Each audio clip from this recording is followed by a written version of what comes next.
ঠাকুৰ শ্ৰী অনুকূল আছেন যে সেথায়, দয়াল ঠাকুৰ শ্ৰী অনুকূল।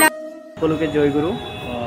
মই আজি আহিছোঁ গুৱাহাটী সৎসং বিহাৰ, আৰু আপোনালোকে চাইছে গুৱাহাটী সৎসং বিহাৰৰ দৃশ্য, খুব সুন্দৰ দৃশ্য।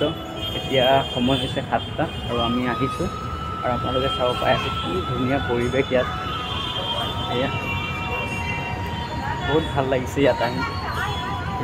এয়া হৈছে আমাৰ ঠাকুৰৰ মন্দিৰ, আৰু আমি আপোনালোকক অলপ দূৰৰ পৰা দেখাবলৈ চেষ্টা কৰিম কি ধুনীয়া পৰিৱেশ। আপোনালোকে চাইছে এয়া, এইটো হৈছে ঠাকুৰৰ মন্দিৰ, আৰু মোৰ লগত আহিছে আমাৰ বন্ধু বেৰনাথ। এয়া আৰু আমি এতিয়া প্ৰণাম কৰিলোঁ চবফালে গৈ, আৰু আপোনালোকক ভাবিলোঁ আজিৰ এই দৃশ্যটো দেখাই দিওঁ। কেতিয়াবা গুৱাহাটী আহিলে মই মন্দিৰত সোমাই যাওঁ, ঠাকুৰ মানে ইয়াতে সৎসং বিহাৰত। তো খুব ভাল লাগে মনটো, ইয়াতে আহিলে মনটো একেবাৰে বহুত ফূৰ্তি হৈ যায়। সেইটো কাৰণে আপোনালোককো দেখাই দিলোঁ।